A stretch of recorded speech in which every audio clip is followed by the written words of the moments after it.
Проектът се казва Зелени мерки за подобряване качеството на въздуха в град Димитровград. Това, за което сме кандидатствали, одобрено и което ще правим, можем да го систематизираме в 4 отделни дейности. Едната дейност е нека да започнем с тази, която е най-мащабната, може би. Озеленяване на терени по протежението на булевардите и улиците в Димитровград. Основно дървета, жив плет и това ще включва булевардите, те са общо 8 терена, но включва булевардите Димитър Благоев, Стефан Стамболов, 3 март и улица Захари Зограф. Видовете дървета са определени въз основа на едно предварително проучване, което е правено още отдавна, през 2021-2022 година, от Националния изследователски център към Софийския университет, и там са посочени кои видове дървета имат най-голям абсорбционен ефект да абсорбират финните прахови частици от така нареченото вторично запрашаване на въздуха. Така че видовете не са толкова декоративни и създаващи, нямат толкова декоративна стойност и естетическа, макар че имат и такава, но са основно подбрани с цел за намаляване на вторичното запрашаване от финните прахови частици. А именно тези, на които не се спрели в Димитровград, по-скоро експертите са се спрели, които са подготвили тези доклади, са два вида яворови дървета, платан, липа и червен дъб. От живия плет, който ще се прави, който е доста сериозно като разстояние, като дължина и като бройки, е вид лавровишна. Така, това е едното, улиците и булевардите. Втората дейност... Да, Захари Зограф споменах, да, Захари Зограф. Не е грешка, да. Да, но там имаме основно, там нямаме много подмяна на... Ако трябва да бъда по-детайлен, нека първо да спомена 4 дейности. После ще имам удоволствието да отговоря на всички ваши въпроси, доколкото мога, разбира се, но ще ми е интересно какви са въпросите и се надявам да мога да ви отговоря. Втората дейност ще бъде озеленяване в детски градини. Там също основно растителност, дървесна и храстова, като храстовата е на групи и живи плетове при оградата на детските градини. Третата е озеленяване на така наречени кални петна, т.е.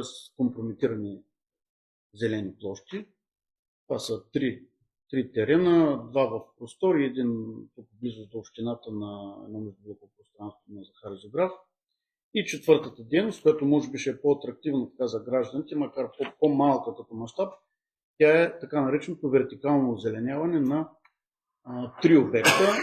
Единият е западната, източната фасада на търговския център, така наречения търговски дом, и 2 спирки, тази, която е до новата автогара и тази, която е тук до общината, до заведението ПП.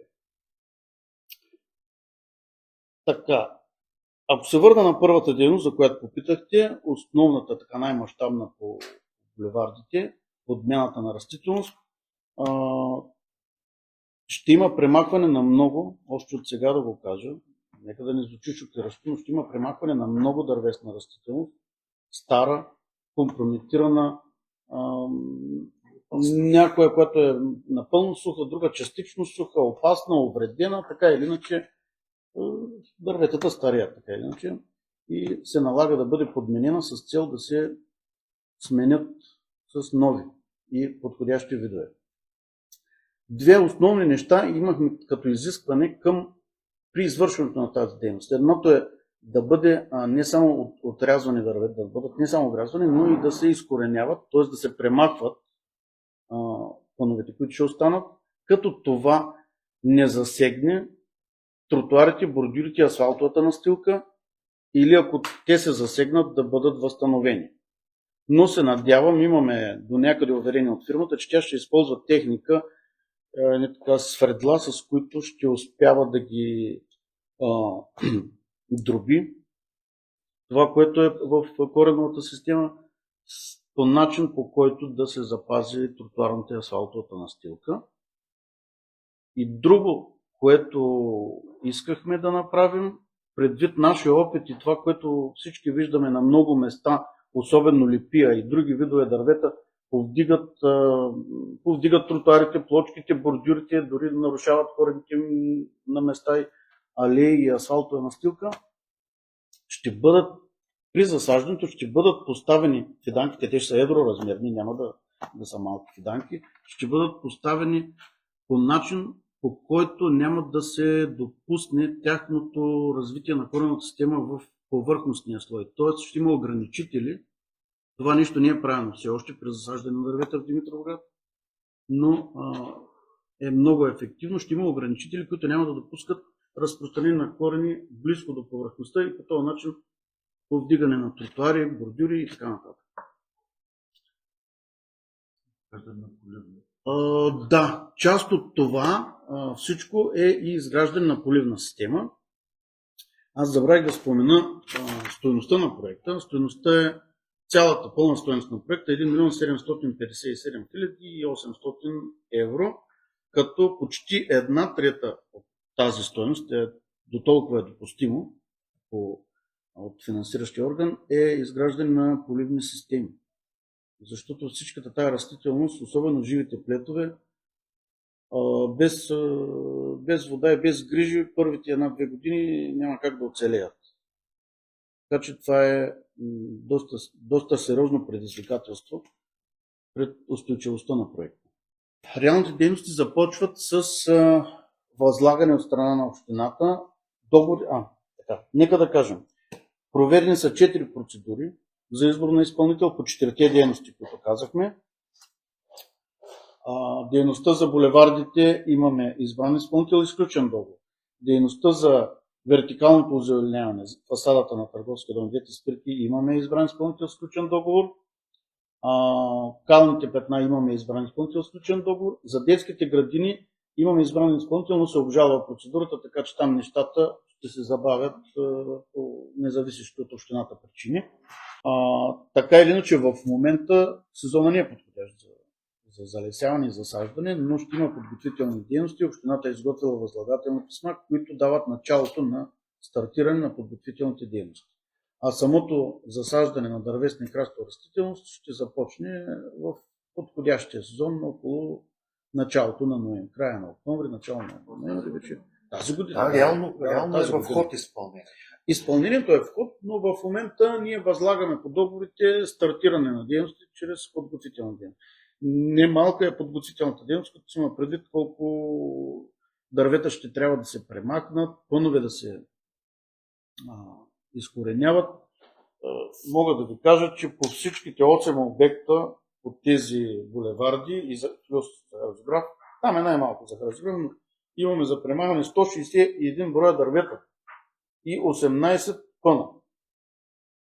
Може да звучи срязкащо, не искам хората да се притесняват от това, тъй като можете да отидете и да снимате част от тези дървета, които мислим да премахване, в какво състояние са. Те са с полусухи, с хралупи, компрометирани, вече така и опасни до голяма степен. Ако искате, мога да ви покажа някои картинки тук примерно на Димитър Благоев. Как изглежда Димитър Благоев от най-много дървета, 56 на брой, ще бъдат премахвани в участъка на Димитър Благоев от Кръговото до МВ към химическия техникум.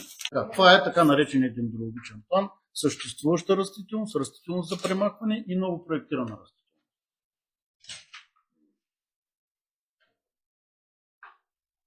Колко дървета са предвидени за нови, които ще бъдат засадени? Казахте 161 ще премахнем. Да, очаквам въпрос. Разбира се, няма да са по-малко. Мога да ви ги кажа по булеварди. 274 броя. Ще бъдат новите дървета. Да. Повече от тези, които ще се премахнат. Не, това е общо. Това, което ми го дават колегите. Колегите ми дават. Не, това говорим само за булеварда. А иначе ще има общо ново засадени 531 броя дървета. Напояването, продължаването на напояването. Да, имаме ли альтернатива? Имаме альтернатива, ще бъдат правени сондажи, ще се търси вода и там, където имаме такива, ще се използват тези възможности. В момента има ли сондажи в града? Има, разбира се, да, има. Има. В града има няколко сондажи, които се използват. Да използваме два Да. сондажа. Имаме готовност. Текущи съществуващи. Съществуващи, Да се но... направят и проучване за нови. Да, във всички случаи това е нещо необходимо, тъй като без вода няма как този проект като цяло да... Има много, от едно време има много сондажи. Това е друга тема в парк Марица. Тук има тръби по цялата централна част на Димитровата, които вече са компрометирани. Много години, от десетилетия са компрометирани, но има съществуващи инсталации за напояване на зелените площи. Има една помпена станция в парк Марица, бивша вече помпена станция, казваха и мъката на времето, там се черпеше вода и разпространяваше вода из цялата централна част на Димитровата. Имаше създадена инсталация, имало е, кажем, преди много години, от много години е компрометирано напълно. Компрометирано е не само поради остаряване на инсталацията, а и по други причини. При изграждане на някои нови сгради в последствие, те са изградени върху части от тази инсталация, на други места просто е компрометирано.